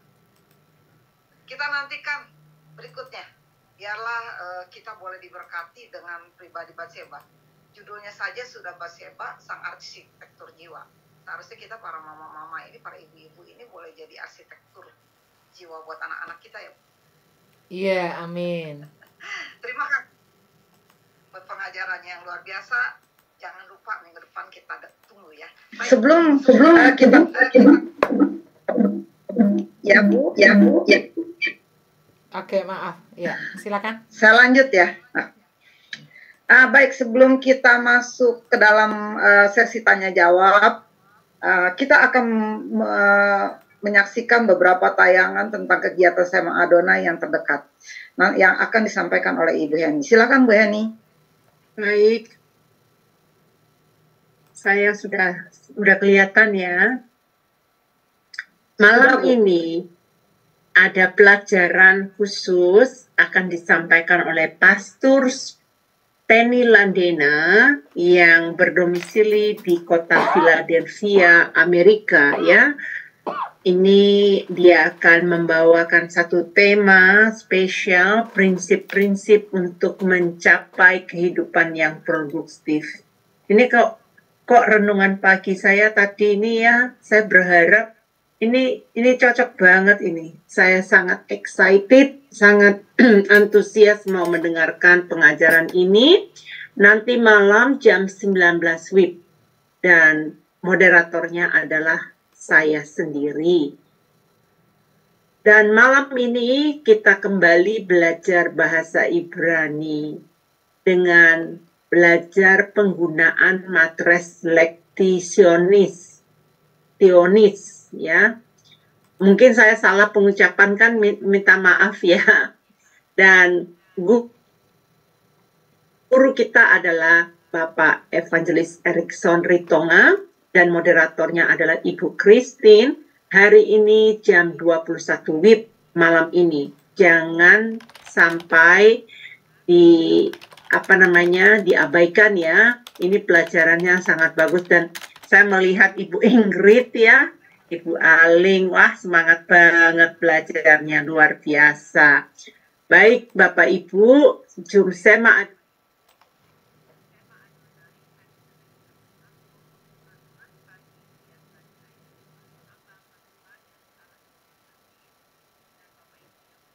Mampir ke YouTube Cahaya Firman, ayo mampir cek di sana renungan-renungan paginya, bukan renungan-renungan yang biasa ya, tapi ada materi muatan pelajaran Alkitabnya. Jadi kita perlu, kalau kita mau betul-betul bertumbuh dalam Tuhan, jangan bosan-bosannya belajar firman Tuhan. Ini adalah channel baru kami. Tolong Bapak Ibu subscribe ya, karena channel ini barusan kami buat kembali.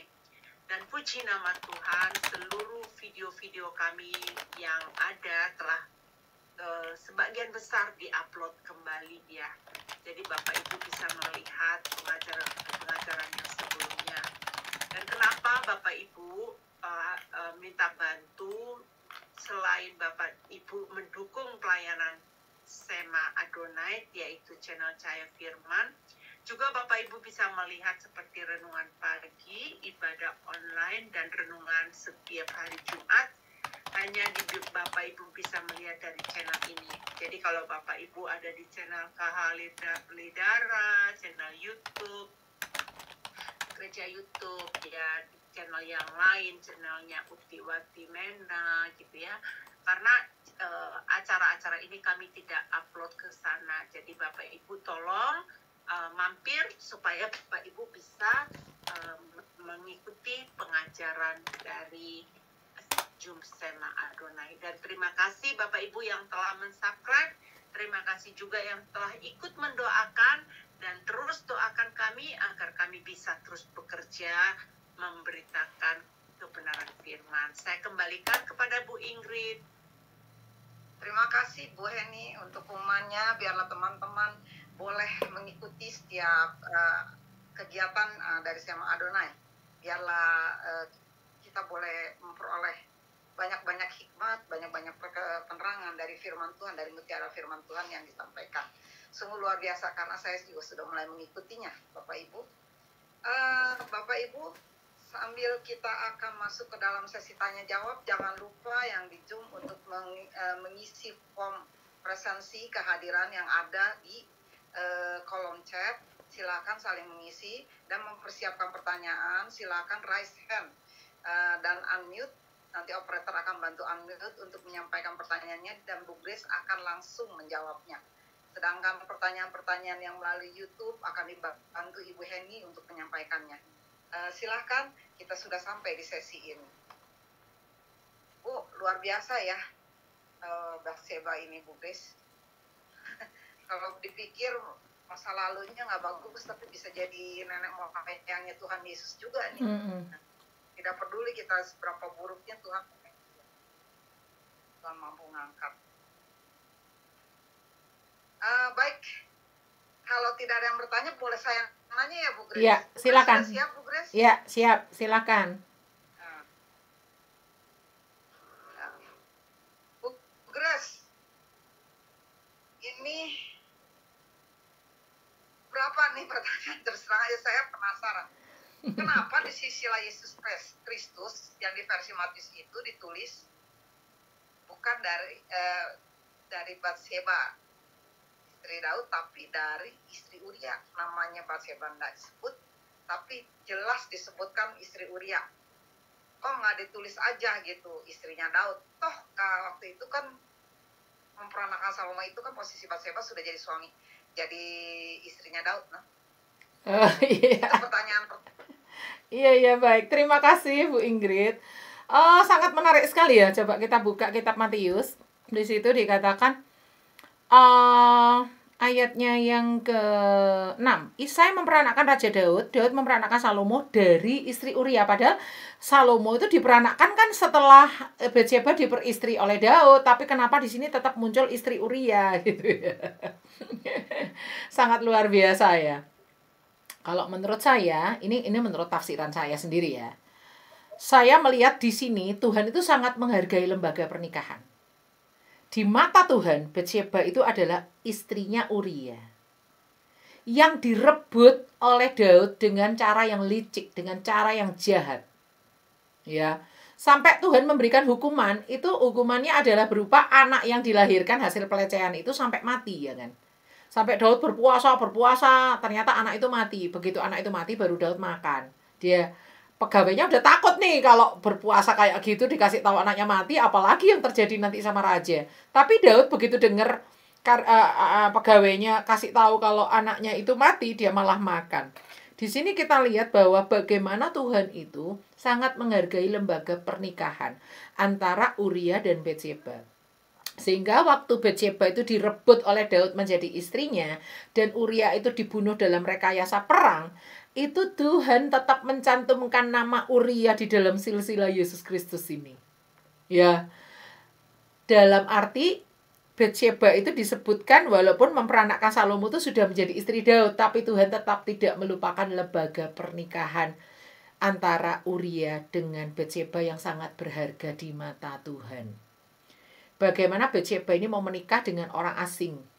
Bagaimana mungkin itu awalnya melanggar perintah Tuhan ya, tapi ketika orang asing ini pada akhirnya mau percaya Tuhan, kan mau mengikut Tuhan, mau mengikut Allah Israel yang hidup, mau mencintai Taurat Tuhan, tabut Tuhan, ya kan? Kata pertama yang muncul dari mulutnya adalah kata tabut, walaupun kalimat dari Uria itu dikatakan di Alkitab cuma satu kalimat aja, nggak banyak kali. Alkitab nggak mencatat banyak sekali kalimat daripada Uria, tapi di situ kita lihat kata pertama yang muncul dari bibirnya adalah tabut Allah. Betapa Uria ini cinta akan tabut Allah.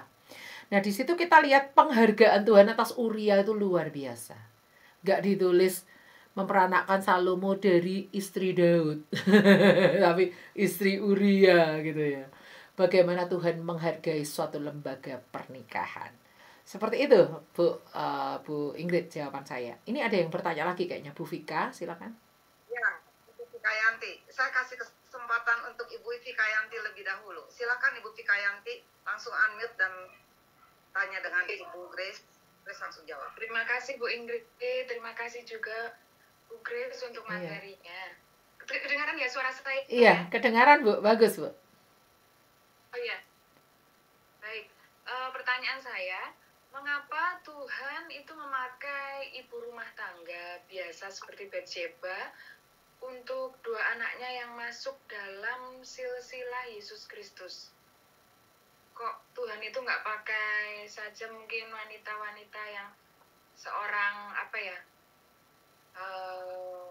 seorang perempuan yang keren gitu kayak pebisnis, atau mungkin wanita-wanita yang kelihatan hebat gitu loh. Itu aja mungkin Bu Grace. Oh iya, baik. Saya terima kasih. Baik, terima kasih Bu Vika, pertanyaannya luar biasa ya. Jadi kalau kita lihat di dalam Alkitab, Batsheba ini nggak ada bisnis apa-apa. Dia bukan seorang perempuan yang mungkin dikenal sebagai peternak, atau seorang perempuan yang mungkin punya sawah, atau seorang perempuan yang mungkin pedagang, atau apa. Itu nggak dicatat dalam Alkitab ya. Kita simpulkan aja dia ibu rumah tangga biasa gitu ya. Tapi kok bisa dipakai Tuhan secara dahsyat? Nah, ini yang saya mau garis bawahi, bahwa Alkitab itu enggak, firman Tuhan dan Tuhan itu enggak pernah meremehkan ibu rumah tangga biasa. Tuhan itu ingin menunjukkan sama kita, ibu rumah tangga biasa pun bisa dipakai Tuhan secara dahsyat. Karena apa? Seorang ibu rumah tangga itu ditaruh Tuhan hati untuk bagaimana mempersiapkan anak-anaknya, untuk bagaimana membuat keluarganya itu solid. Karena ada ayat juga yang mengatakan seorang perempuan itu bisa merobohkan rumah dengan tangannya sendiri. Jadi kalau dia bisa merobohkan, sebaliknya dia juga bisa membangun. Nah, makanya saya pakai judul Batsheba Arsitek Jiwa. Itu karena apa? Walaupun dia cuma ibu rumah tangga, dia meletakkan dasar yang kokoh untuk anak-anaknya. Nanti materi ini akan berlanjut untuk kita melihat apa sih keistimewaannya Batsheba dibandingkan istri-istri Daud yang lain gitu loh. Istri Daud kan banyak, kan tidak cuma dia aja. Tapi keistimewaannya Batsheba itu apa gitu loh. Kenapa kok dia ini dua dari anaknya itu, rahimnya itu menjadi nama-nama yang masuk dalam silsilah Yesus Kristus. Itu kan keren kan. Nah, kita tuh penasaran gitu loh. Apa sih istimewanya Batsheba? Nah, ini saya kasih bocoran sedikit. Kalau di Perjanjian Lama, itu di dalam Amsal, itu banyak dikatakan sebagai dengarkanlah ajaran ibumu. Artinya, ibu itu adalah seorang pengajar. Sehingga kalau nama-nama raja di dalam kitab Raja-Raja ditulis nama ibunya ialah, itu artinya sang ibu ini berperan untuk mengajari si anak ini sampai dia jadi raja. Nama ibunya ialah, apakah semua nama raja ditulis kayak gitu ibunya? Enggak, ada juga raja-raja yang enggak ditulis nama ibunya. Ada raja yang dipengaruhi oleh neneknya juga ditulis oleh Alkitab. Ada raja-raja yang dipengaruhi oleh imam-imam pada saat itu, nama imam yang mempengaruhi dia juga ditulis. Tapi kalau nama ibunya nggak ditulis, berarti ibu dari si raja ini nggak berperan. Kalau Salomo itu ditulis nama ibunya, Batsheba, ibu Salomo, itu artinya artinya Batsheba itu melakukan peran dia sebagai seorang ibu yang mengajar, Ada raja-raja yang nama ibunya nggak ditulis, berarti ibunya nggak berperan. Bahkan nama ibunya Daud itu nggak ditulis. Kita nggak tahu ya kenapa nama ibunya Daud kok nggak ditulis ya. Padahal Daud itu diserahkan kepada Tuhan sejak dalam kandungan.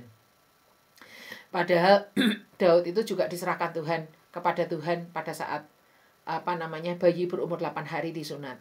Itu ya. Padahal Daud itu juga mendapat ASI dari mamanya, ya kan? Tapi kenapa Alkitab nggak mencatat nama ibunya, kita nggak tahu. Apakah hanya berhenti sampai itu aja, ibunya nggak selanjutnya nggak berperan mengajar, kita nggak tahu. Tapi yang jelas Daud itu sejak kecil dia belajar langsung dari Tuhan. Itu ada ayat-ayatnya ya.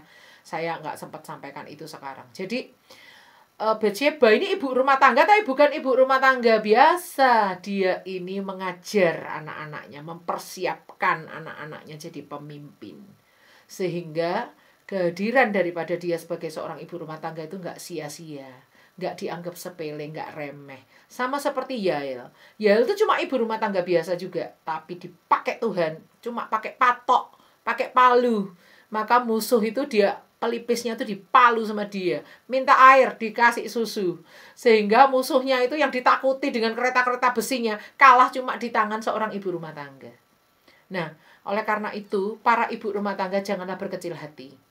Pakai posisi kita sebagai mama, sebagai tante, sebagai oma, sebagai mertua, ya. Pakai posisi kita sebagai perempuan ini untuk memberi pengaruh yang besar untuk generasi di sekitar kita. Apakah orang yang segenerasi, apakah di generasi di atas kita, apakah generasi di bawah kita memberi pengaruh. Gitu, memberi pengaruh yang positif tentunya ya, memberi pengaruh yang positif. Meskipun kita cuma ibu rumah tangga, berkutat dengan bawang merah, bawang putih, ya, berkutat dengan belanjaan, cucian bajuan, setrikaan, ya kan, nyapu, ngepel, bersih-bersih rumah, jemput anak sekolah, nganter anak les gitu ya. Berkutatnya itu aja, tapi jangan salah, Tuhan bisa pakai hidup kita untuk sesuatu yang luar biasa. Seperti itu Bu Vika. Iya. Bagaimana Bu? Iya, luar biasa. Baik. Menambah PD buat ibu-ibu rumah tangga. Iya, betul Bu Vika. Iya. Puji Tuhan. Makasih Bu Vika buat pertanyaannya ya. Biar ini juga membuka wawasan buat ibu-ibu rumah tangga. Nggak usah minder jadi ibu rumah tangga. Kalau kita bisa menangkap rencana maksud Tuhan dalam hidup kita, kita boleh jadi berkat ya Bu Grace. Iya. Bu, satu aja Bu. Iya. Ini kan Bu, kalau misalnya suaminya mati ya Bu ya, apakah ini pakai nama Salomo itu istri Uria itu karena memenuhi hukum melahirkan anak untuk suaminya yang sudah mati begitu atau bagaimana Bu? Wah, itu saya belum meneliti ya itu Bu Ingrid, saya belum meneliti itu ya. Yang itu ya, yang istri Uria itu ya. Daud memperanakan Salomo dari istri Uria itu ya. Iya Bu. Tapi kalau dipikir-pikir kan sebelumnya dengan Uria sudah ada anak laki-laki satu ya Bu ya, si Samuel itu ya. Nah, itu yang saya belum mau membahas karena sebenarnya berdasarkan penelitian saya yang menghasilkan 300 halaman, itu saya menaruh curiga kemungkinan 3 nama anak di atas Salomo itu, yaitu Syamua, Sobab, sama Nathan, kemungkinan itu adalah anaknya Uria bersama dengan Batsheba. Setelah Uria mati, itu diangkat anak oleh Daud. Tetapi untuk menjelaskan itu nggak cukup waktu. Hanya saya ngomong satu kalimat ini, Anda nggak mungkin percaya karena nggak ada ayatnya. Daud mengambil anak-anaknya Uria menjadi anaknya, mengangkat anak-anak Uria menjadi anak, itu nggak ada. Lalu nama anak-anak ini nggak ada bin Uria itu nggak ada. Ayatnya ya cuma itu anaknya Daud. Cuma yang aneh bagi saya kan Salomo itu kakaknya kandungnya kan meninggal waktu masih bayi, belum diberi nama. Yang itu yang hasil pelecehan itu kan meninggal. Setelah itu kan Daud menghampiri Batsheba, punya anak Salomo. Lalu 3 nama ini siapa? Anaknya siapa? Sementara Salomo itu berkata di kitab Amsal, aku anak tunggal bagi ayah dan ibuku. Di kitab Amsal Salomo berkata begitu. Artinya Salomo ini nggak punya adik. Dan itu berarti bukan adiknya. Kalau itu kakaknya, kakak yang mana? Sedangkan pelecehannya itu kan langsung menghasilkan anak yang mati itu. Lalu 3 nama ini kan tidak ada silsilah di dalam Alkitab yang menyebutkan si adik ini paling akhir. Si kakak paling akhir.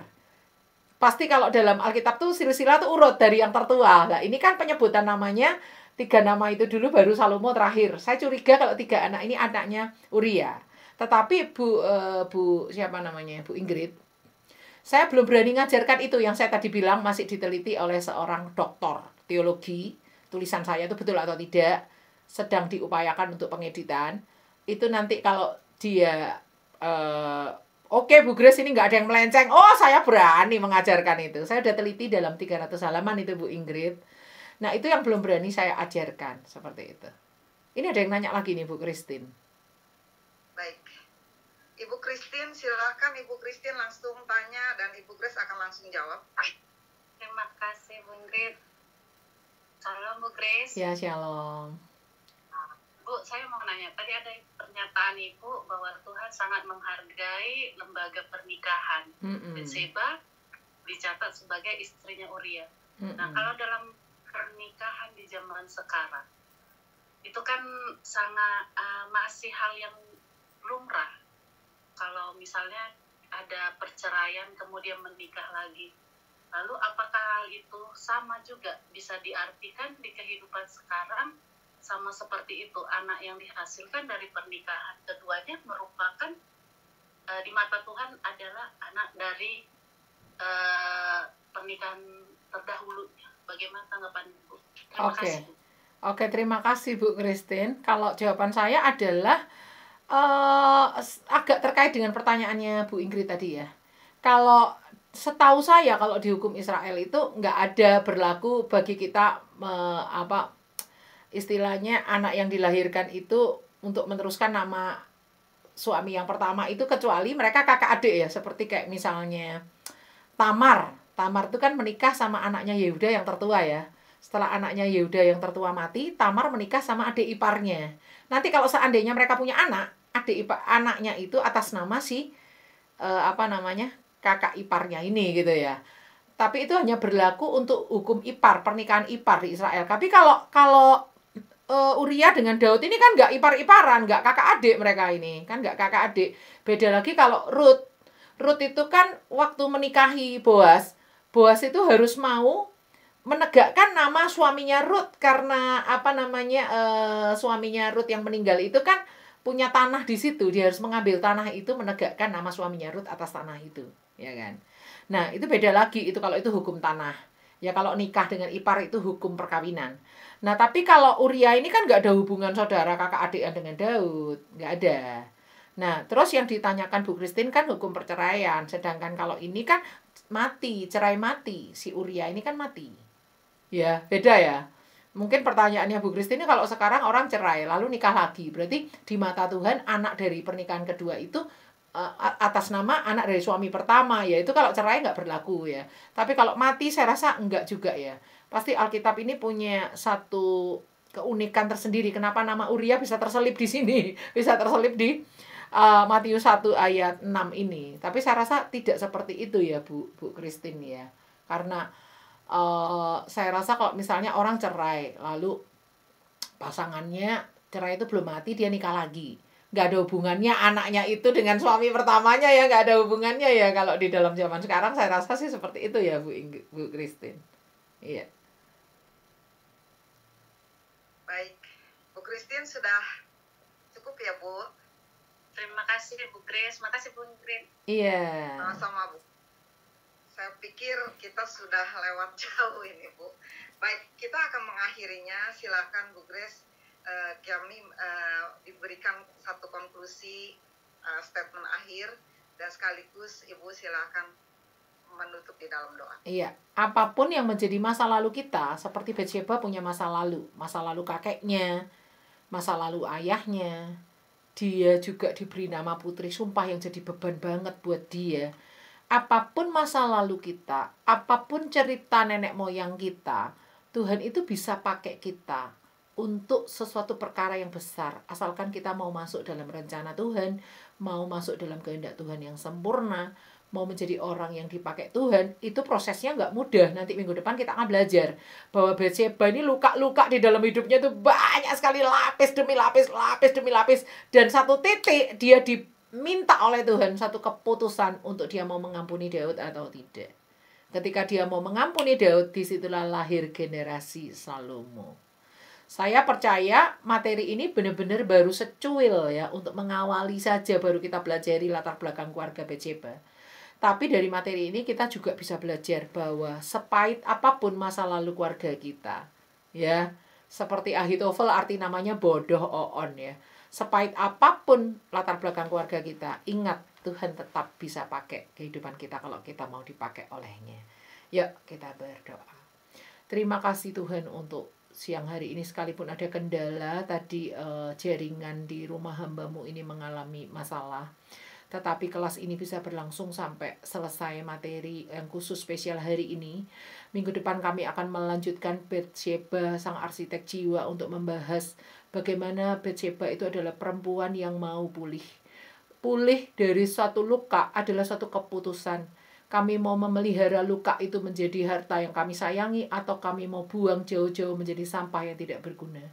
Oleh karena itu Tuhan, Engkau memberkati pengajaran ini dari kelas ke kelas, dari waktu ke waktu, untuk kami terus boleh pakai pengajaran ini memperkaya hidup kami, dan kami mau menjadi pelaku-pelaku firman-Mu.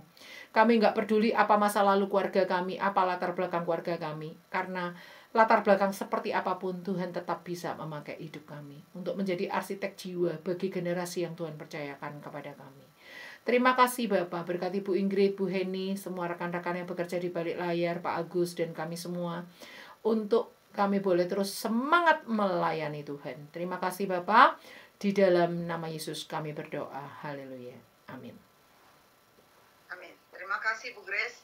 Terima kasih juga buat teman-teman yang sudah begitu setia hadir di Zoom sampai selesai. Juga untuk teman-teman, amin, ada Ibu Anjar Jombang, aku juga mau Tuhan pulihkan.